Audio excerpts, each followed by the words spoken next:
Is there anything that's better than enjoying a brilliant sit-down meal with friends?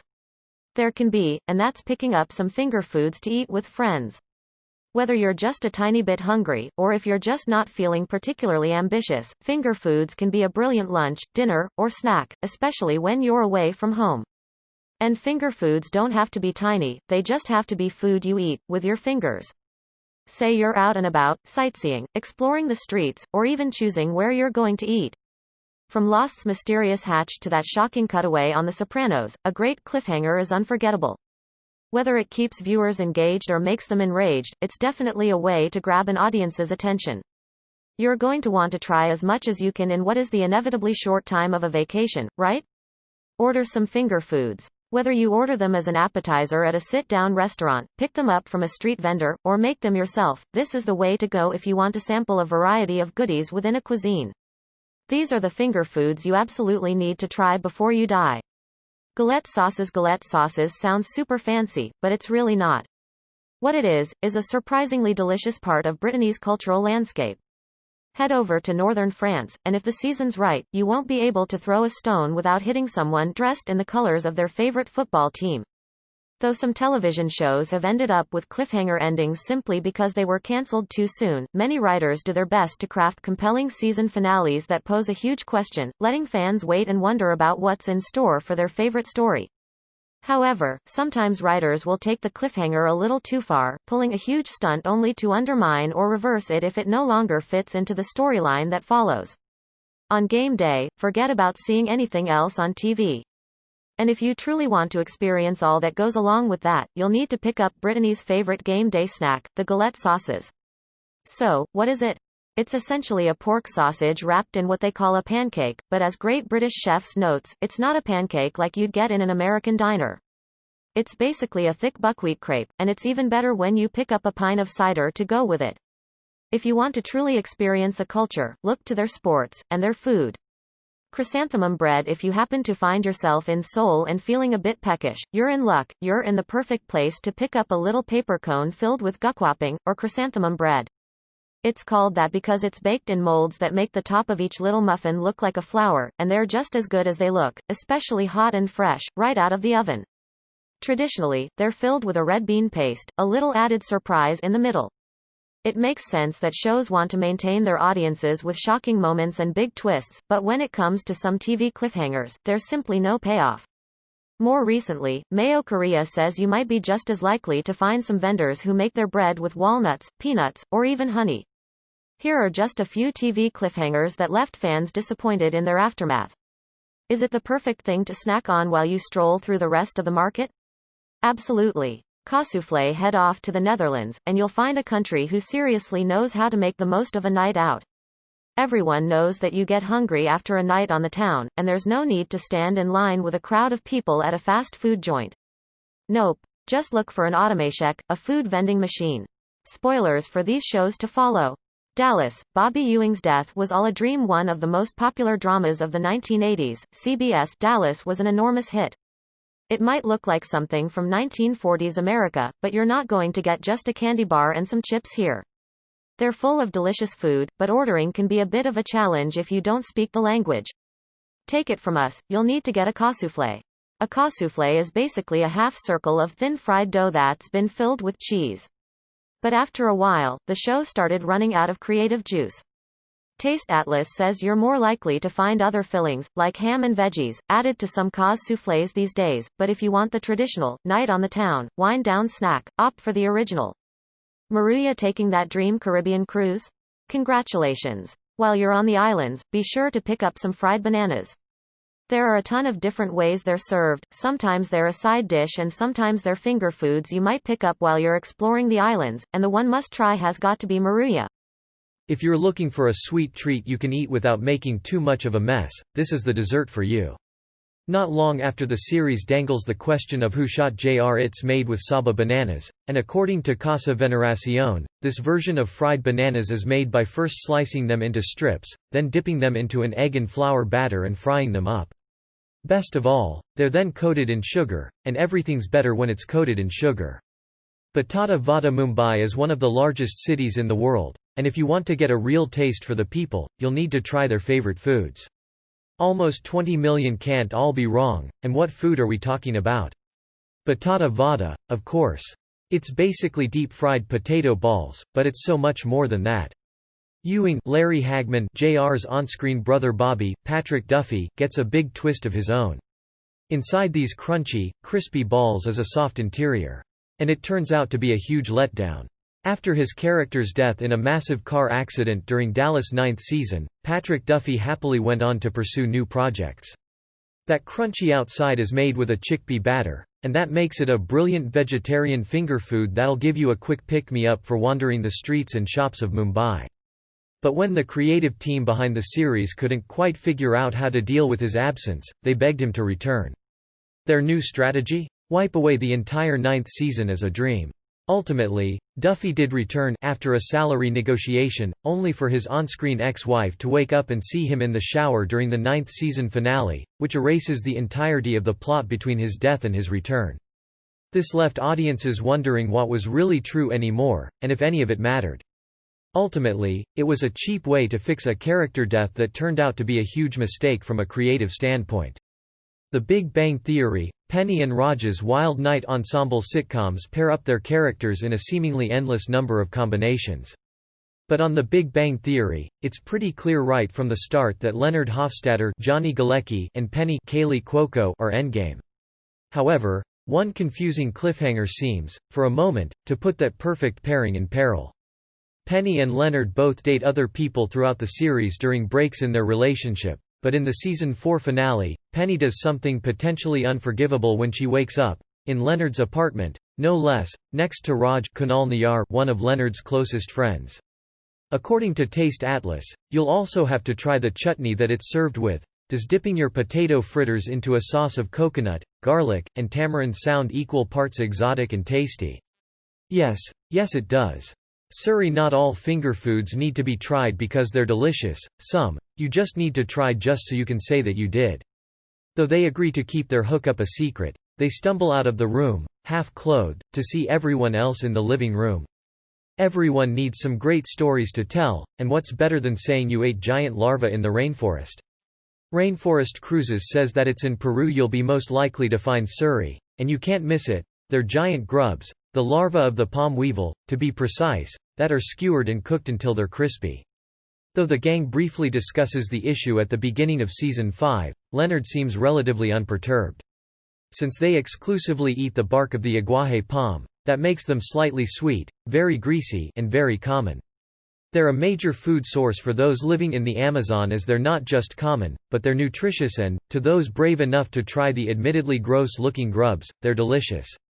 This becomes a bigger problem later on with one of Raj's girlfriends. Leonard and Penny are meant to be, but it seems odd that he never even talks to her about her wild night with his close friend. Twin Peaks, how's Annie? David Lynch's surreal drama Twin Peaks was always pretty twisted, but it topped itself by leaving one of its biggest mysteries up in the air for good. And as they say, when in Rome. Elote corn on the cob is undeniably amazing, and elote is in a class all by itself. Elote is a classic Mexican finger food, and there's seriously nothing better than eating it right as it comes off the grill, then being sure to lick your fingers clean afterwards. It's more than just corn on the cob, it's grilled to the point of charring, then it's covered in a thick sauce traditionally made from chilies, garlic, and cotija cheese. It's easy enough to make at home, says Serious Eats, but if you find yourself going south of the border, you need to try the real thing. As the series progresses, its main villain, a mysterious and sinister force known only as Killer Bob, appears several times, in both his frightening human form and as the quiet inhabitant of several different citizens of Twin Peaks.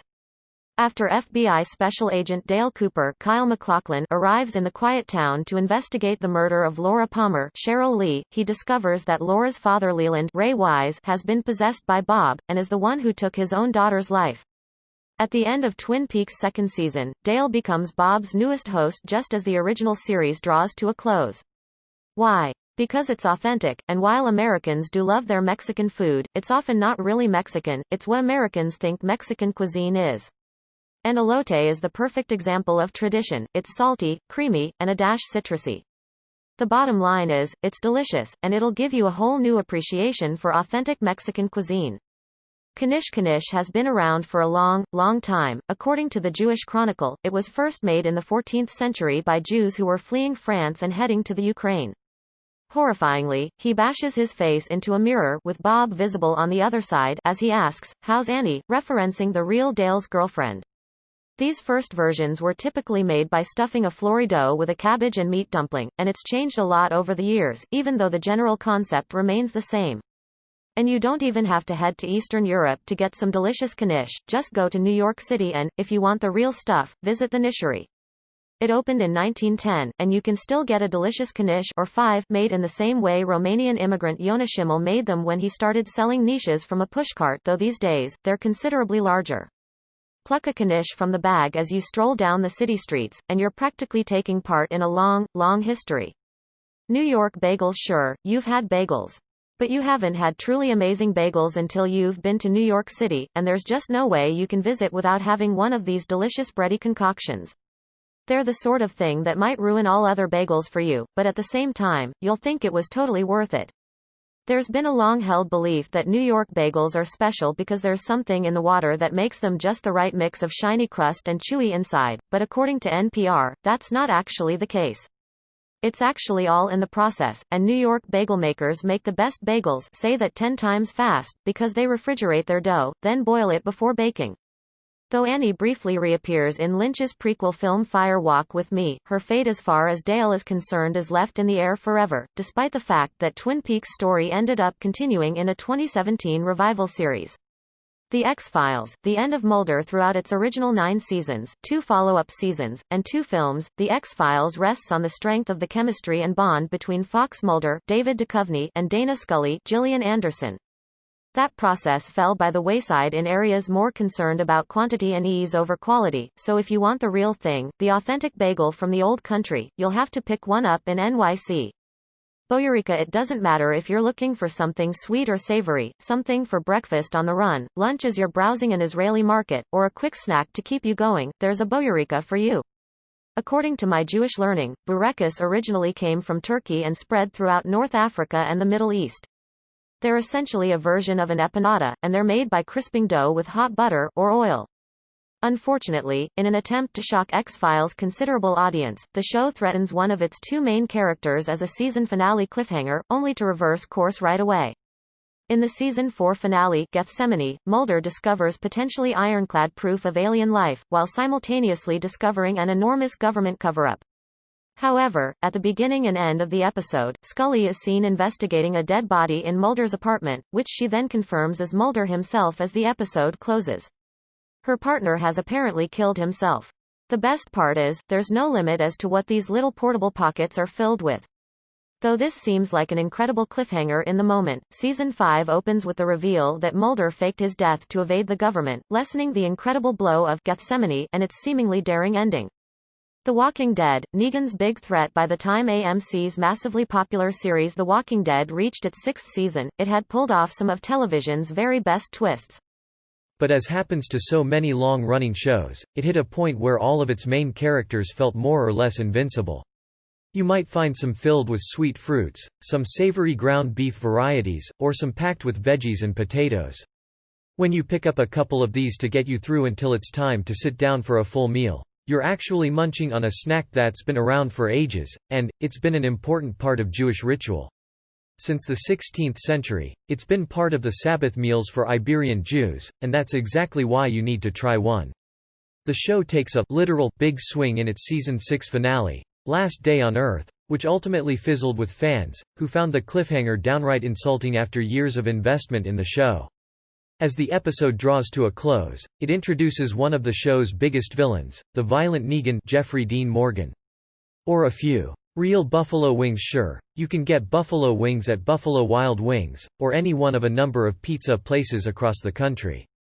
He terrorizes Rick Grimes, Andrew Lincoln, and his ragtag band of heroes with his barbed wire-wrapped baseball bat, Lucille, threatening to kill one of them. Or sit-down restaurants, for that matter. As he raises his bat, the screen cuts to black, and though Season 7 does show Negan killing multiple members of Rick's group, the cliffhanger itself feels exploitative at best. But at least once, you need to try the real thing. That means going to Buffalo, and sure, you're going to have to stop at the Anchor Bar. They're the ones that invented this incredible finger food, which, let's be honest, is better than the main meal sometimes. But while you're in town anyway, you should try the buffalo wings at other places, too. Vox critic Emily Vanderwerf, who recapped the show at the time, perhaps summed it up best when she described Last Day on Earth as the worst episode the show had ever done, saying the episode was a dirt stupid finale which travels in circles before a cliffhanger that insults the show's fans. 24. President David Palmer's apparent assassination throughout its 7-season run, as well as multiple films, Fox's 24 maintains its entirely original structure, with each season taking place over the course of one 24-hour period. Duff's. With Kiefer Sutherland at the helm as Special Agent Jack Bauer, who gets through some pretty stressful days hunting terrorists and trying to save the United States from imminent attack, 24 was a major hit by the time its second season hit the airwaves in 2002. After leaving audiences reeling in the wake of its first season, in which Jack's wife and unborn child are murdered by one of his colleagues, who turns out to be a double agent, 24 tries to end its second season with a similarly huge finish. The 9/11 Tavern. Sal's.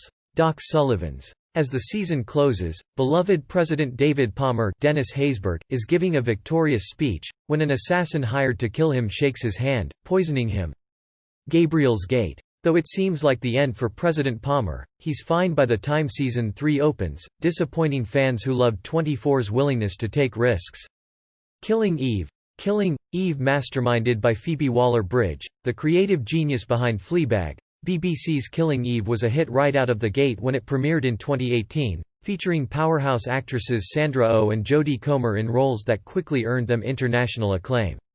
Bored with her humdrum life, Canadian detective Eve Polastri is asked to join a secret group within MI6 which has been tasked with hunting Villanelle Comer, a ruthless assassin, who, in turn, becomes fascinated with Eve. What's the difference? In Buffalo, they're just called wings. As the two women dance around each other, a strange attraction develops, and in the stunning first-season finale, Eve brutally stabs Villanelle, leaving her for dead in Paris. This shocking ending picks back up as the second season opens, with Eve stunned at her own actions. Every other place in the country calls them buffalo wings for a reason. But unfortunately, the Season 2 finale tries to recreate that same magic, which doesn't quite work. They're a seemingly simple food that's easy to get wrong, and for Buffalo restaurants, getting them right is a matter of civic pride. This time, it's Villanelle who leaves Eve for dead, but any viewer with sense likely knew that, since a third season was already confirmed, the title character probably wasn't dead. And that's pride you can taste. Hushpuppies head pretty much anywhere in America's Deep South and stop for a bite to eat, and you're going to have to try the Hushpuppies. They're the finger food with a weird name, and on the plus side, you won't forget what they're called. According to What's Cooking America, there are a few stories about where the name came from, and most of them involve people deep frying cornmeal nuggets to give to dogs to keep them quiet, i.e., hush, puppy. Whether or not that's true is uncertain, but one thing we do know is that it's been an important part of Southern cooking since at least the 1720s. Sure enough, Eve is shown to have survived as Season 3 opens, proving this attempt at a second cliffhanger to be completely anticlimactic. Sherlock, Uress vs. Watson. Sherlock, the BBC's modern-day adaptation of Arthur Conan Doyle's classic detective stories, is packed full of the twists and turns you'd expect from any Sherlock Holmes property. That's when a group of Ursuline nuns settled in New Orleans after leaving France, and they brought with them the tradition of cooking these little cornmeal croquettes. Now, they're such a popular part of Southern cuisine that until you've had hush puppies, you can't say you've eaten Southern food. Pepperoni roll. What the heck is a pepperoni roll? Well, it's way better than sliced bread. Drive to or through West Virginia, and you can stop pretty much anywhere to try a pepperoni roll. Gas stations, convenience stores, bakeries.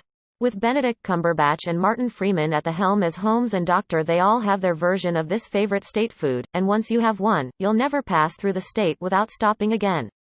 The idea of the pepperoni roll goes back to West Virginia coal miners, who needed something tasty and portable for lunch in the mines via CBS.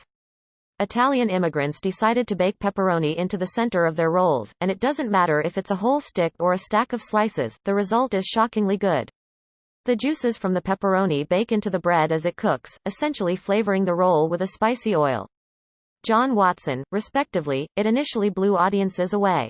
However, in its fourth season, Sherlock attempts a shocking cliffhanger, only to undercut its own attempt shortly thereafter. When John's therapist, played by Sean Brooke, reveals her true identity as Eurus Holmes, Sherlock's long-lost sister out for revenge, audiences were shocked. Absolutely nothing beats a pepperoni roll hot out of the oven, and why this hasn't caught on in other parts of the country is just a mystery. Pizzette love pizza? Who doesn't? Wish there was a place that made little mini, finger food-sized pizzas that didn't come in a microwavable tray. Italy does. They're called pizzettes, and if you happen to be in Italy, definitely pick a few of these up. They're made with any and all of the ingredients you'd find on a traditionally sized pizza, but wee enough to eat on the run or as a quick snack. Then, in season 4, The Lying Detective, viewers were left further stunned when, at the end of the episode, Eurus shoots John, apparently killing him. Looking for a light lunch while you're exploring Naples or Rome? Taste Atlas says there are pizzerias everywhere that serve these little mini pizzas. Seriously, how can you go to Italy and not try one? Quail Scotch eggs. First of all, when they're done right, Scotch eggs are brilliant. They're an entire breakfast, wrapped up in a little, deep-fried couple of bites. However, in the next episode, it's revealed that she simply used tranquilizers, making this cliffhanger a pretty cheap attempt at shock value. Considering that Sherlock pulled off a much better fake-out cliffhanger at the end of its first season by making audiences believe that Sherlock himself was dead, this cliffhanger is all the more disappointing.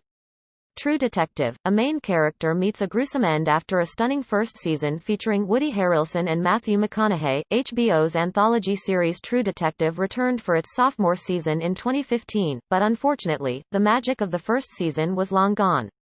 Thanks to a convoluted plot involving shady real estate deals, lackluster lead performances, and a mystery that ultimately doesn't even matter, True Detective's second season falls completely flat. The egg in the center should be slightly runny, the sausage should be perfectly spicy, and the exterior should have the firm, crunchy coating that comes with a proper deep frying.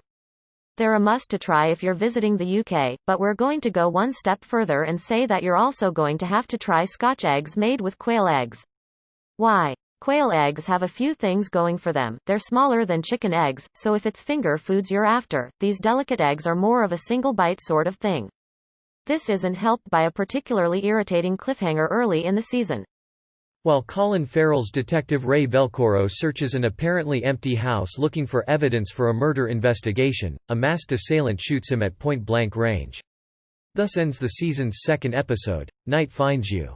Killing a main character in an anthology series could have been an exciting risk for a show that doesn't need its main characters to return in later seasons, but unfortunately, True Detective doesn't take that route, revealing that Velcoro was actually shot with riot shells and is completely fine. They also have a large yolk for their size, and according to Great British chefs, that's what makes them really desirable, especially in a dish like this one. True Detective is now seen as having hit a huge sophomore slump, and episodes like this are part of the reason why. Game of Thrones. Sam's miraculous escape throughout its 8 seasons and nearly 10 years on television, Game of Thrones made a name for itself thanks to its exciting cliffhangers and twists. And how can you not feel all sorts of fancy eating quail eggs? Mozzarella in carrozza. Are you the type that always snacks on some of the mozzarella cheese when you're making a pizza? Do you love mozzarella sticks? If the answer to those questions is yes, you're going to have to add ordering mozzarella in carrozza from a restaurant in Italy to your bucket list. The dish, usually served as an appetizer, originated in 19th-century Venice, according to Cantina du Spade. In an attempt to find a delicious way to use slightly stale bread and mozzarella cheese that wasn't quite as fresh as it should be, they decided to make a sandwich out of them and fry it.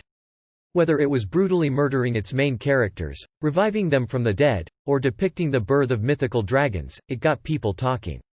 However, its season 2 finale, Valar Morghulis, features a cliffhanger that's simultaneously incredibly thrilling and totally frustrating. As Samuel Tarly, John Bradley, and his fellow members of the Night's Watch explore beyond the wall, they hear an ominous horn sound 3 times. Right. It's possibly the most amazing finger food you've never heard of, a sort of above and beyond mozzarella stick. Different areas have their own versions, too. Naples uses just bread and mozzarella, while places in Venice might add more toppings before frying. So yes, that means you'll have to try them in both cities. Cornish pasty. If you want a real Cornish pasty, The Cornish Pasty Association says there's actually legislation in place that specifies it needs to be made in Cornwall. It needs to contain only diced or minced beef, sliced or diced potato, turnip, onion, salt, and pepper. This signals that the seemingly unkillable White Walkers are hot on their heels. Sam's compatriots ultimately leave him behind when he can't keep pace, and as he cowers behind a rock, a massive army of White Walkers surrounds him, with a high-ranking Walker even maintaining eye contact with him as he ineffectively hides. However, in Thrones' third season, when Sam reports that the undead army is on its way to Westeros, nobody even asks how a barely armed, relatively slow Night's Watchmen manage to evade these foes, who aren't exactly shy about murdering anything in their path. How did Sam survive, and why doesn't the series ever address it? Community. Pierce's big exit, a sharp, clever sitcom, NBC's Community became a beloved cult classic during its six-season run.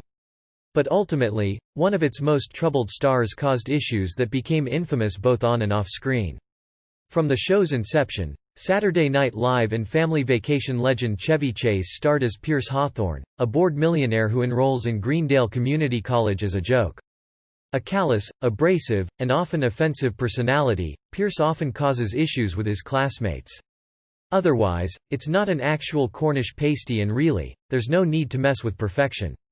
But there's good news: if you're off to Britain, you can probably find the real deal no matter where you're going.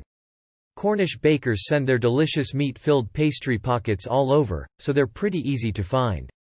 The history of the Cornish pasty goes back a long way, to the days before the mid-19th century collapse of the Cornish mining industry. That's when they became really popular, notes The Guardian, as a complete meal miners could eat with their fingers.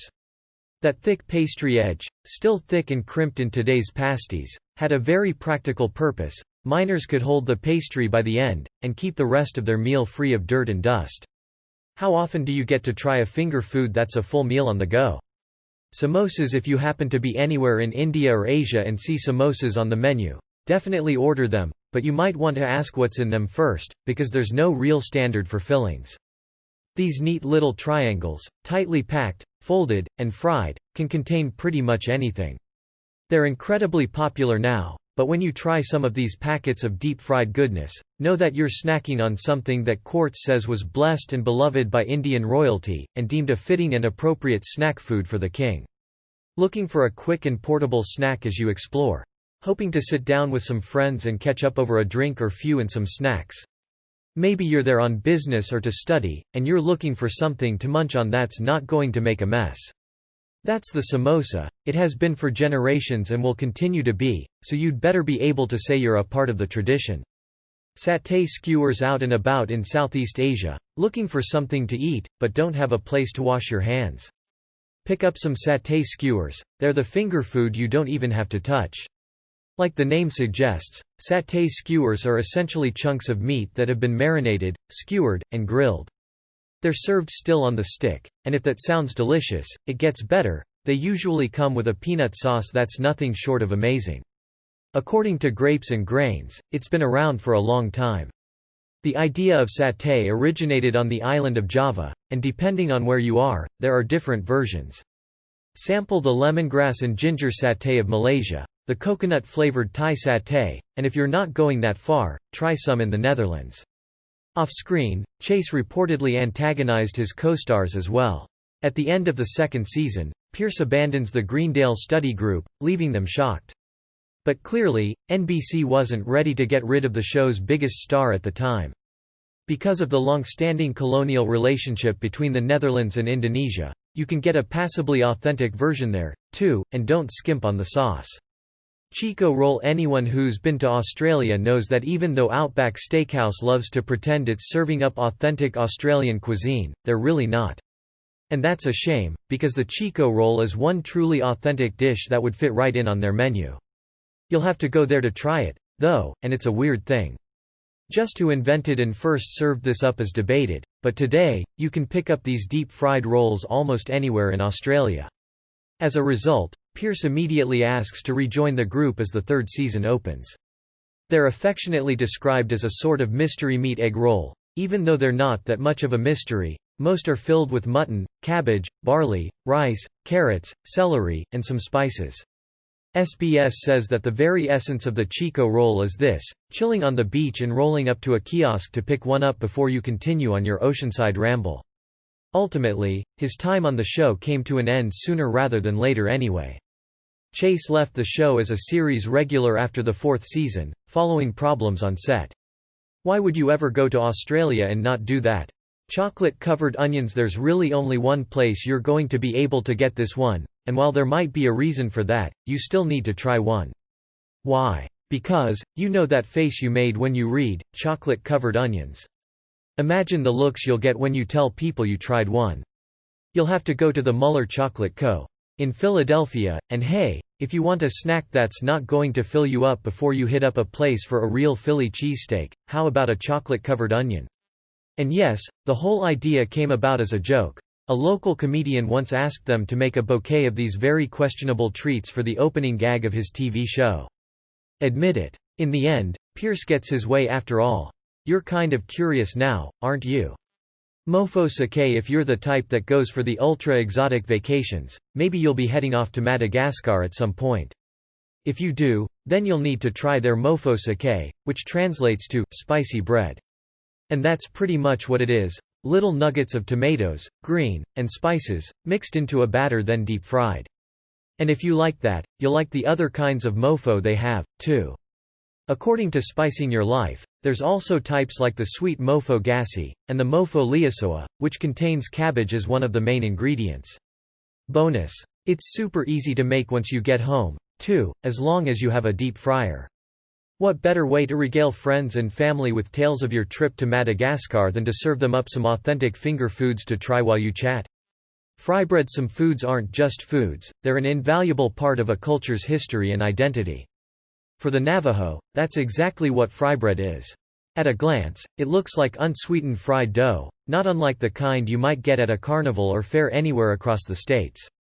It's much more than that, though. According to the Smithsonian, we know exactly when it was invented: out of necessity, as a way to use the meager rations of white flour, lard, and sugar that displaced Native American tribes were given as they were cast off their ancestral lands and told to start walking. Today, frybread is still made, and it's also being blamed for things like obesity and diabetes. One piece of frybread has 25 grams of fat and 700 calories, after all, but it's still said that a powwow isn't complete without frybread, and that heritage is why everyone should try it at least once, while acknowledging where it came from, and why. Egg waffle. They're also called egg puffs, and it's easy to see why. They resemble a pancake, sporting egg-shaped bumps. It's something that's unique to Hong Kong, and according to the South China Morning Post, they're a fairly recent addition to menus. In the 1950s, shopkeepers were looking for a way to use the eggs they'd gotten broken or cracked, and they developed this easy-to-make yet delicious batter with eggs, flour, and evaporated milk. Simple, right? Sure. You can make one at home. You can buy the uniquely shaped waffle makers if you're so inclined, but the kind you'll pick up on the street of Hong Kong are unrivaled. Get them from someone who's just taken them off the charcoal flame and you'll get a perfectly crunchy exterior, a burst of warm air from the pockets, and a slightly smoky flavor to the soft batter. You might want to get a few. Once you start tearing them apart, they'll be gone before you know it. Gougère. It goes without saying that when you go to France, you have to try literally everything available in their amazing bakeries, but we'd like to give one thing in particular a shout out. They're called gougère, and the easiest way to describe them is sort of through something else. Do you love cream puffs? The answer is, yes, of course, so you'll like these. You can think of them as a cheese version. According to Epicurious, you can get them pretty much anywhere in France, but if you want the real thing, the original thing, you'll have to go to Burgundy. Order them off a menu, and here's the pro tip: order a glass of champagne, too. Seriously, is there anything that sounds better than sipping a glass of champagne, eating cheesy little pastry puffs while looking out at some amazing French scenery? We thought not. Cheese curds. Everything is better with cheese, right? Pizza, burgers, even pasta, it's just not the same without the cheese. If you love cheese, you need to try cheese curds. The Huffington Post calls them cheese's best-kept secret, and it's true. Unsurprisingly, it's Wisconsin that's best known for their cheese curds, but you can get them across the Midwest and up into Canada, where they're a major part of poutine. So, what are they? Allrecipes describes them as baby cheese. When cheesemakers separate the curds and whey, the curds are the part that gets made into cheese. But you can eat the curds right away. In fact, if they're more than about 12 hours old, they're not going to be very good. Well, as curds, at least. If they're more than a week old, then you've just got cheese, and curds are something different entirely. Stop by a cheesemaker and pick up a bag of fresh, lumpy-looking cheese curds, and you'll have a delicious snack that squeaks when you bite into it. If you happen to be at a Midwestern state fair, there's a good chance you'll see a stand for deep-fried cheese curds, and it goes without saying that you should definitely get those, too.